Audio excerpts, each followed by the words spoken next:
Today we're going to talk about something very, very special.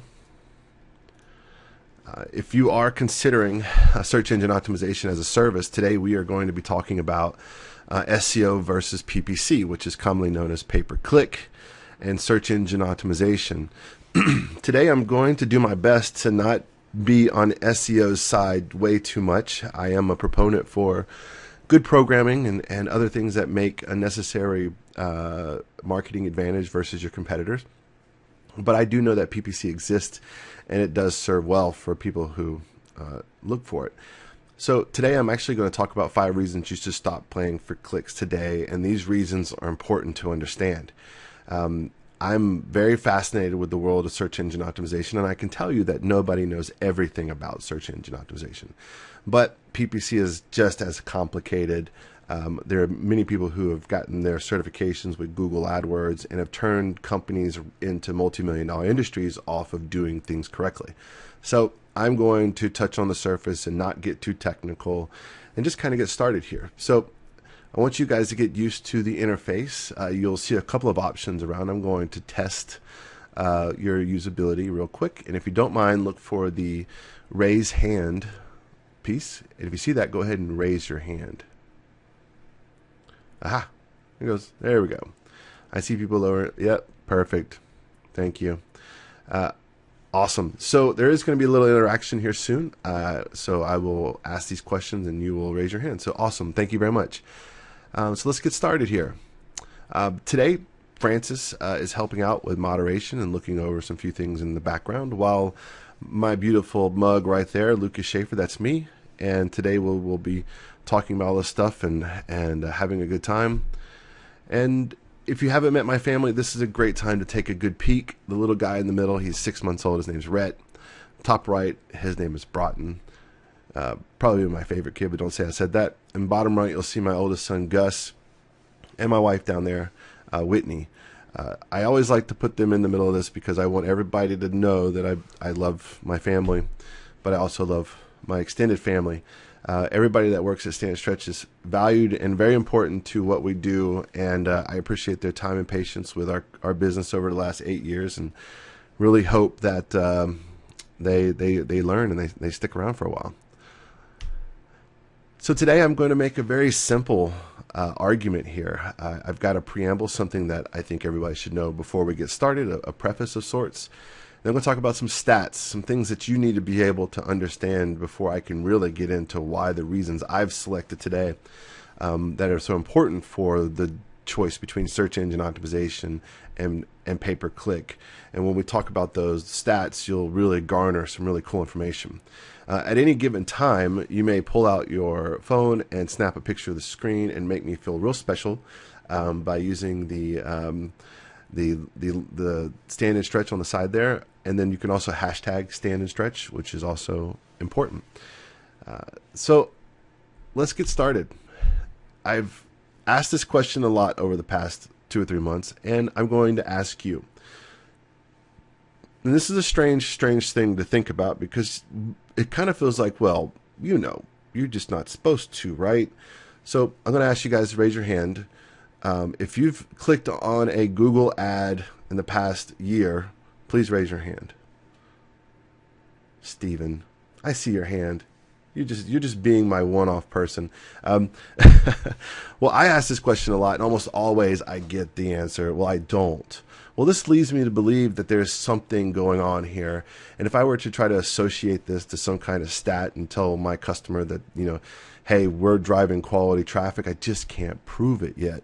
At this stage, we've all been trained to use Google and say, hey, Google, you're showing me ads. I don't want to see the ads. I want to participate where I know the people who have tried the hardest or the most prestigious or the people who have the best search engine optimization. I want to click on that first link, right? I mean, think about it. I mean, have you clicked on the link and said, oh, I'm clicking on this because I think they're the best service provider?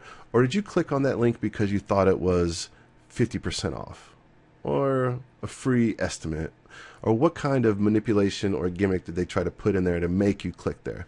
So 2 different ideologies there. So I want you guys to remember this and start asking people. And specifically if you're currently doing pay-per-click, Google AdWords, or any kind of advertising that does a pay-per-click model, ask yourself, are you clicking on ads? Because this question also elaborates with display advertising. When was the last time you clicked on a display ad, right? Okay, great. So what are we talking about? Like, who's clicking on my ads? Like, who is this person that is going through this process of seeing this ad and clicking on it? And then why is my PPC provider telling me that this is good news, that people are clicking on my ad? Because if it's not people like me, then who is it? So what does this tell us? Well, we can make a determination on who's clicking these ads by understanding who's not clicking on these ads. And this is a great way of deducing information about anything, really. Well, if I'm not clicking on the ad, and I consider myself a very well-educated digital native, I'm a complete nerd, I'm not clicking on the ads. I don't care about the 50% off. I'm more worried about you putting a cookie on my browser and me seeing your ads for 90 days than I am about falling into a gimmick mousetrap. So there's a lot of things that I think about technically that are putting me in this environment. And if I go, well, I'm also a really great consumer. Like, I'm of a demographic. I'm well educated. I need these products. I've got a baseline of things. I'm educated, so that tells me that there's something, that there's socioeconomics involved, that I might be a little bit more well off than the poverty line. And so I'm in that zone of somebody that says, well, Lucas is just a good customer. But guess what? Lucas isn't clicking on ads. So if I'm all those things and you're all of what you are and you're not clicking on ads, well, who is clicking on these ads? And this is an important thing to understand. Getting into digging deeper, basically, into understanding what's happening here, I found some stats that really make some sense for us. 70 to 80% of users ignore them. Literally just ignore them. We all look at the organic results. We know this. You know this. I know this. But then again, who doesn't know this? Like, who hasn't gone to Google? Who hasn't gone to Google and been like, oh, that search ad really took me to a really kind of a sort of a weird website. I'm not sure about those people. That's kind of where I'm trying to come from. And then also, one great way to really prove that there is some information that's valuable to the customer is by creating high quality content. High quality content gathers and garners the attention of high quality people. So when you talk about the difference between PPC and SEO, you really start to hunt down the difference between quality. This idea of educated consumers clicking on the organic search results is very clear, as opposed to just about a random sample of about all kinds of people click on paid ads. But when you look at why they clicked on the paid ads, there becomes another issue. Normally it's a gimmick or some kind of follow through on a mousetrap. So another big thing that's happened over the past 3 or 4 years, and probably even before that if you're just completely nerd, is that ad blocking has grown 30% since 2016. This is an amazing stat, and I'll talk about it a little later, but just think about this. If you're paying for ads and people are blocking them, who's smart enough to know to block ads? Probably the consumer you want. Probably the consumer that can afford your product or service. And this is strange, because now I realize that now I'm serving ads to a group of people who may not be my ideal customer, or introducing a term of low quality customer. The other side of this is that I grabbed something that I found and I thought was useful, because I also agree with this. WordPress blogs get 93% more links than platforms like Squarespace and your website builder from GoDaddy. And I'm assuming Wix and other platforms that are easy to build, because if you think about Squarespace and some of the website builders that are out there, they're basically frameworks for people who don't know how to code, who don't know how to design, and who don't have a graphic design background. And that creates a whole host of problems. They try to say that they do that, but then at the end of the day, I could tell you very quickly that they don't, and how and why they should. And so when you look at what WordPress allows us to do, it started off as a blog that helped people aggregate search engine optimization. That's what it started off as. So now it's a content management system that has about 12 years baked into its search engine optimization platform, which was at its core. So it's one of the reasons we choose WordPress for these purposes. There are other great foundational platforms that allow us to customize SEO outside of platforms, which are like Magento, Joomla, and some other great platforms that are out there. But WordPress by far is the one that serves the most SEO. 75% of users never click past the first page. So there is, you know, I love to use the analogy of not everybody gets a trophy, which is something that's more topical and cultural. But 75% of users never click past the first page of search results. And you think about this in the sense of, if people were walking down the street and you weren't on the first block, you know, only 25% of the people made it down to your part of the street. This is a big problem with location, which is the old concerning factor of when you're building your business plan out for your retail store or your Starbucks franchise. Location, right? So this is also the same thing for search results. If you're not on the first page of results, you don't exist, period. That's it. Inbound leads such as SEO cost 61% less than outbound leads. So when you compare the investment that at least Stan and Stretch does and other people have garnered, it doesn't take a long time to make a small website do great things. If your website's larger, I associate a different cost, and this doesn't sound so good to me. 61% less is a good feeling, because I always feel like you spend about a third on what you would spend on outbound marketing, including things like billboards and stuff like that. And you would find yourself saying, okay, well, I have better quality traffic coming in that are finding me in an inbound possibility than whether I set somebody up doing cold calls on a cell phone in a basement, in a dark, unheated basement. that's where I think about that. So these are just some things to consider.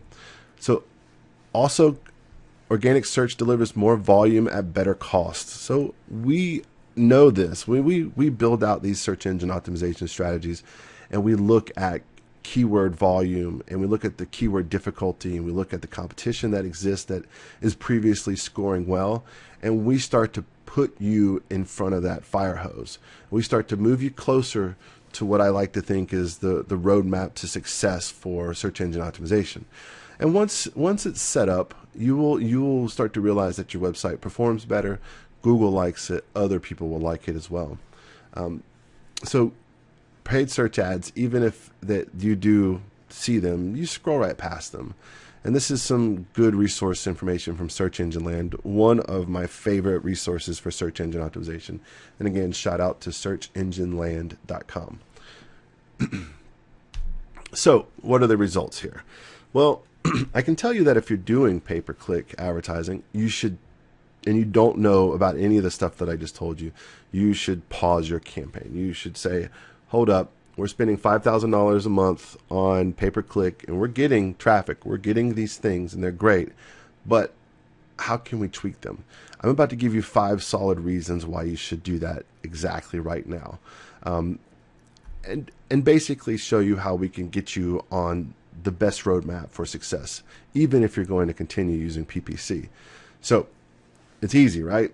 Okay, I got 5 wonderful reasons here, and I'm excited to walk through them with you. So number 1, quality of traffic. I touched on this a little bit in terms of wondering who is clicking on my ads, right? And if an educated, smart, savvy consumer, this is a tough one because sometimes we don't want that person because we're kind of wanting them to be obliged by our manipulative advertising and beautiful social media posts and imagery of the product and the look and feel of the models who wear the product, and we're trying to make them assume that they're going to be these types of people, and sometimes that works. In pay-per-click advertising and in search engine optimization, this doesn't necessarily have the appeal that a banner ad might have. So when we talk about search engine optimization, we find that we want people who are going to the first result.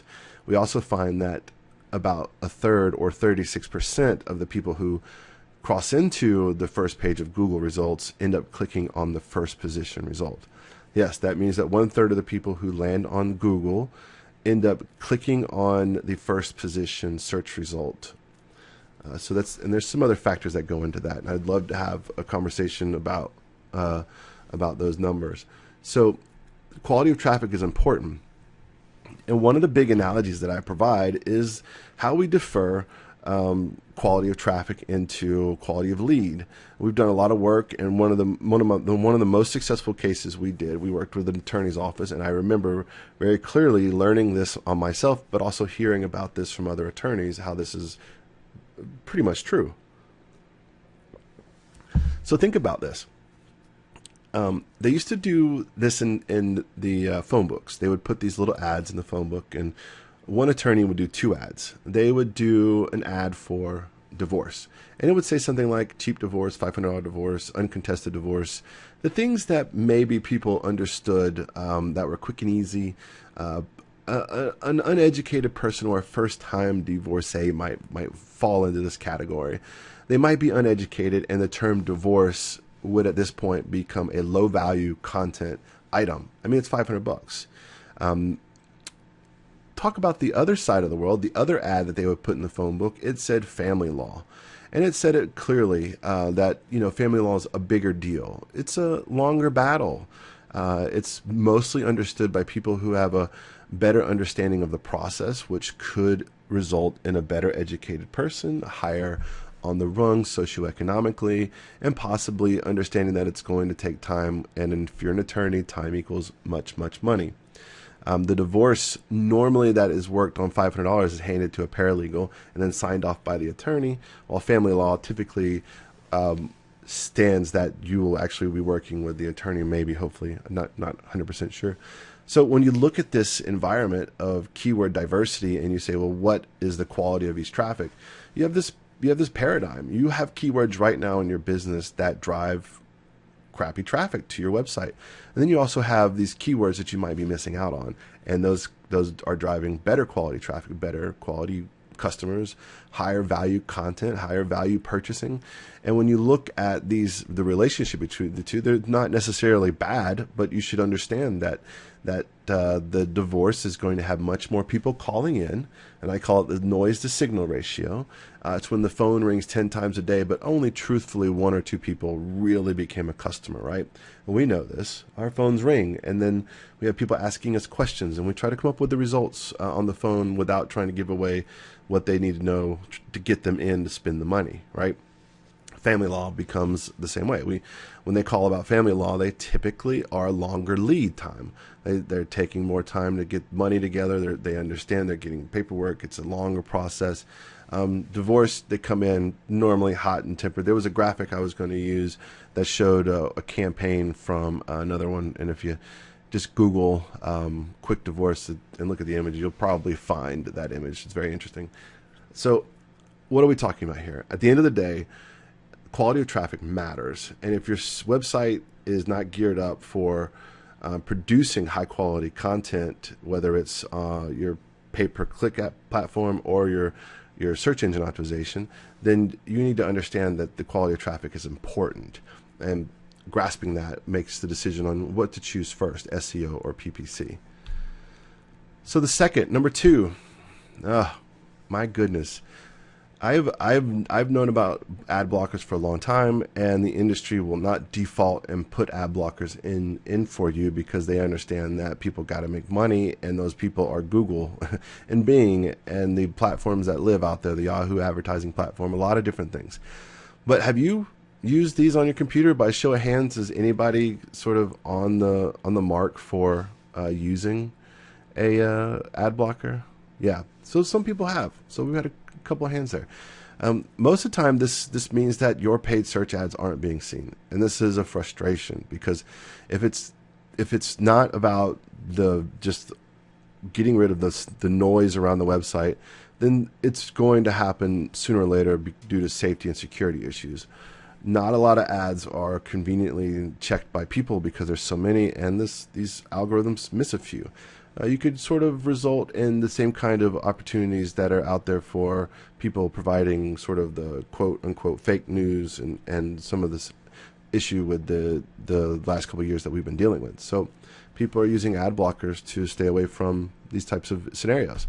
But I can tell you, if you look at the global picture of what's happening, ad blockers are being used and the growth is going up and up and up. And the introduction to mobile ad blockers a few years ago are now also superseding the usage. And you would look at this and say, well, that's combined, that's more people than there are in the United States. But remember, we've got almost 80% of everybody in the world now has a type of mobile device, whether it's an older one, newer one, or a smartphone. We still have opportunities for people to look at things. So this is a big deal.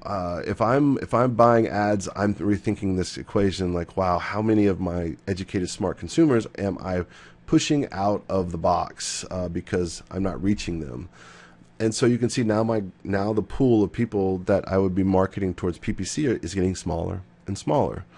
All right, so another, and ad blockers are here because people just think ads are annoying, and security concerns, and even the ideological reasons that could be, I just don't like people manipulating me into buying a product, or I don't care if I was looking at this other website, I don't really care about that. I want to have a stress-free environment to browse the web. So great information here. All right, number 3, probably one of the most critical to think about when it comes down to thinking about money in PPC, is that it's getting more expensive. Google is going rampant on certifying AdWords developers and giving them the advice, and also participating in the strategies and helping people like Stan and Stretch as a Google partner, and other companies as doing things that are related to helping build strategy and having positive outcomes. So Google is helping other people come into this market, not in the terms of adding more ads, but also into well, it is to adding more ads, but making sure that the competitiveness increases the price.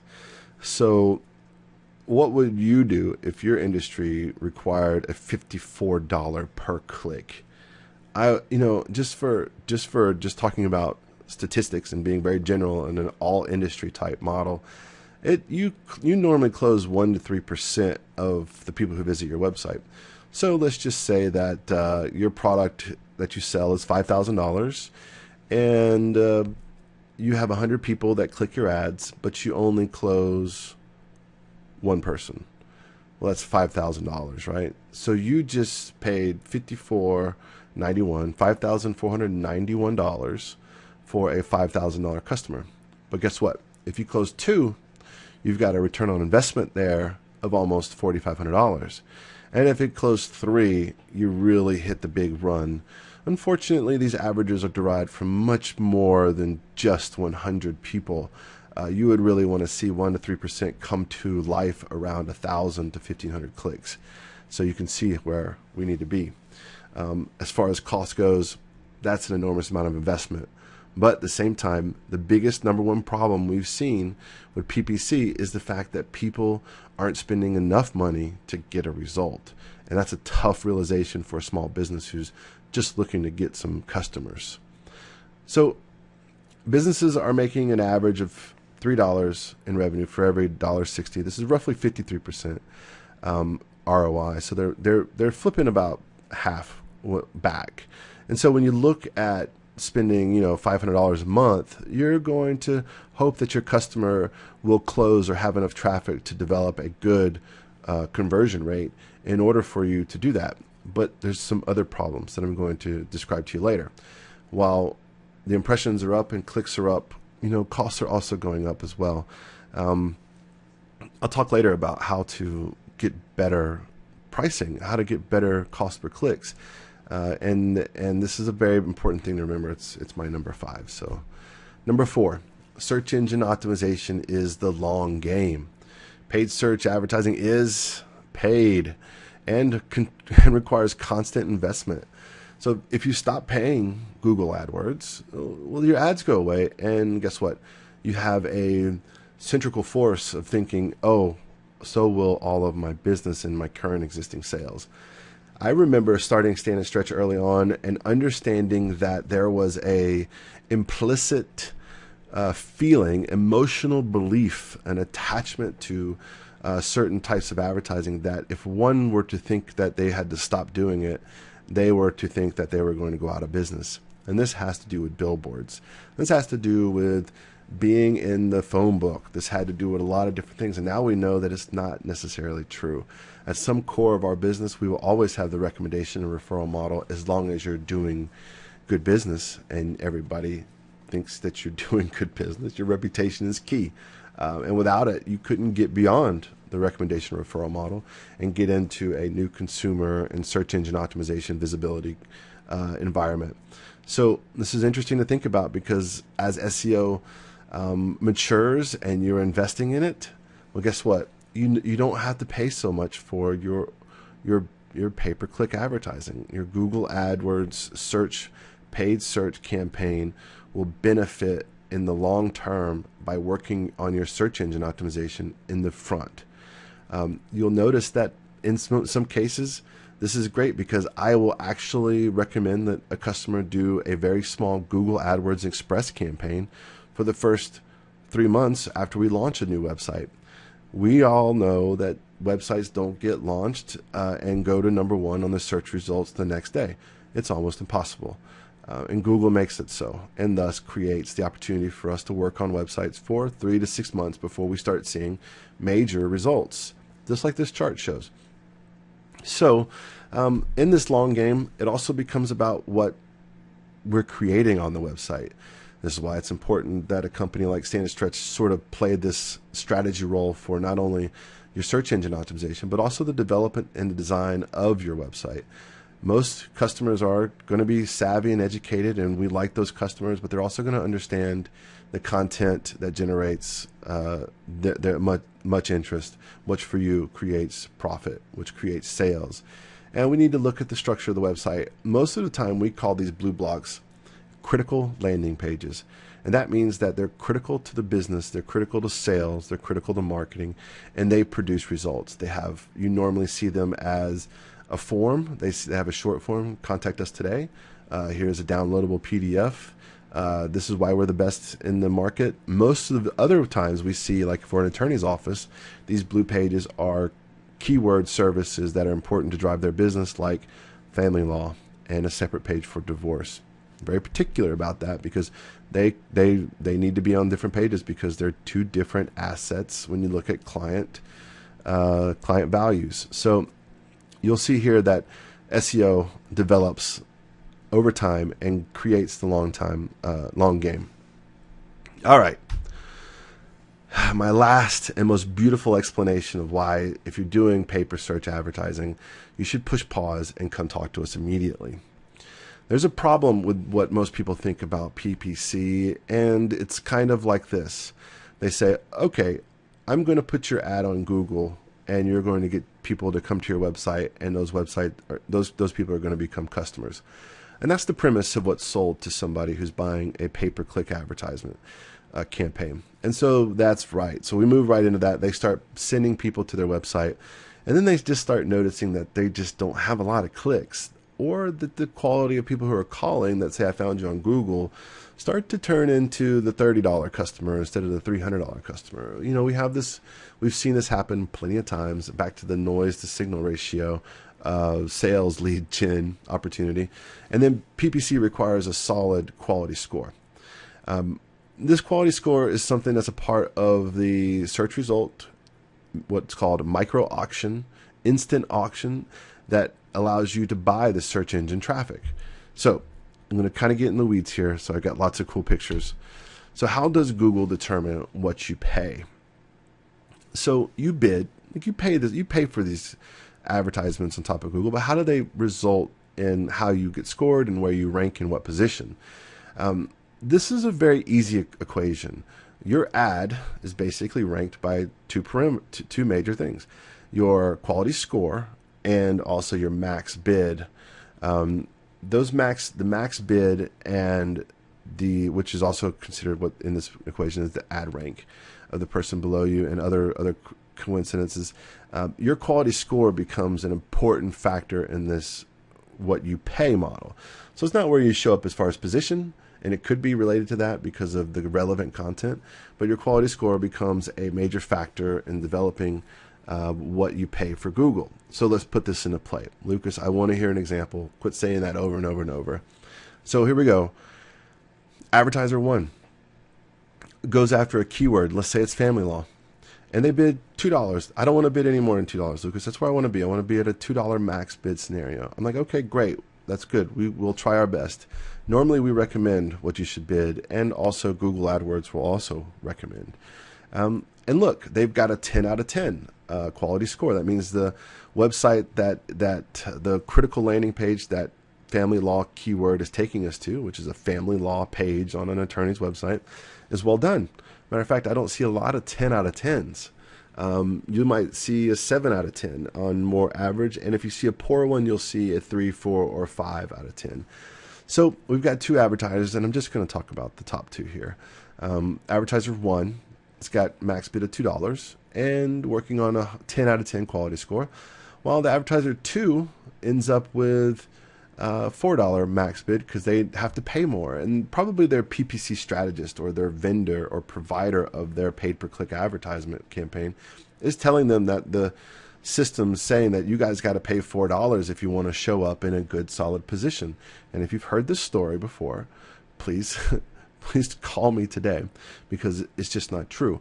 The evaluation is that if you increase the search engine optimization, which therefore is the relevancy of the keyword per landing page, which is qualified here by the quality score, if it's a good keyword and it's got a great landing page, which is a great page that was search engine optimized, so SEO, then you're going to have a better outcome and spend less money.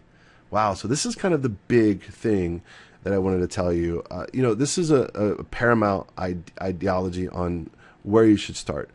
Building out a great site, a high impact website that has search engine optimization built right into it, ready to be marketed, getting high quality scores on all the landing pages for a lot of PPC campaigns is the best way to start.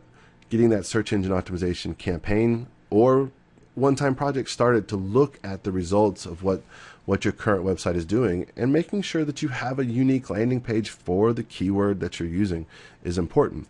Because as you can see, the valuation on the right side, where the advertiser 1 is spending $1.61, but advertiser 2 is almost spending twice that much because the website is not optimized for that keyword. And that is another way to say it is not search engine optimized. So these balances that you have to find here and these reasonings are something that I think you should consider. This is why you should pause the campaign and give us a call. Very much so. Quality score is tied to search engine optimization. Your website health is important, and if it's not up to par, you're spending more money than you have to. This is not something I'm telling you to make you worry about it. This is a truth. This is something that your PPC strategist should have told you. And honestly, when we put these two together and we work with PPC and search engine optimization together, we have the best results. That's important. The SEO information feeds back into our PPC campaign about all kinds of data and relevancy on keyword associations and things that we can semantically go after, while the PPC campaigns can be limited to be very structured to go after particular services that we know provide high value content assets. All of that results from having a healthy website and SEO baked into the website before we start search engine, before we start the PPC campaigning. So these are very, very important things to think about. So what? Slow guy, Jackie Chan, what's up, man? So what next? So go back to your PPC provider and ask them these questions. Like, what are my quality scores for the keywords we're using? Because they're available, and they're available with one click of an export button. And that's an important thing to understand, that you are now educated in how to empower your PPC campaigns to produce better results. So get your website audited by us. This is very simple. We are offering everybody in listening a distance, all the people who have come and visited us with us today, thank you very much, that we will audit your website, and we will tell you all the problems that are there with the site health, looking at opportunities to switch over to maybe WordPress, and get you guys into a better performing platform These are all things that you should take the time to do. We're offering a free site audit, so please, you know our number. You signed up, you found our information. Please message us and let us know. But at the end of the day, we use both SEO and PPC. And in the world where I would like to say that most people who start out with PPC don't know or don't even think about search engine optimization, SEO should be the first thing that comes to mind. The one major driver of business in today's economy is Google. The ability to know that 93% of most website traffic visits start with google.com should be enough to make you consider SEO the highest priority of service that you can take on. PPC should also be considered, but at the same time, these two complement each other so well that at the end of the day, if your SEO is not in place, your PPC may lack. So I tried to keep it short today, and I think I did. I appreciate everybody's attentiveness. Well, that's a tough word. I'll have to strike that one from my vocabulary. I appreciate you guys showing up today and showing that you can use the raise your hand item. That was very important for most of us. So we're offering that free site audit, and we're also posting this back on YouTube. So if you go to our YouTube channel, youtube.com/user/stand and stretch, you will find us and subscribe, and you will be able to watch this video later, just in case you forgot to take notes. Again, my name is Lucas Schaefer. This is Sit and Learn webinar series. This is actually our 13th episode, and we appreciate doing this. We love doing this. We love sharing this, much for our team and much for our clients, and then also for our possible new customers. Y'all have a great weekend, and we appreciate it. Thank you. Goodbye.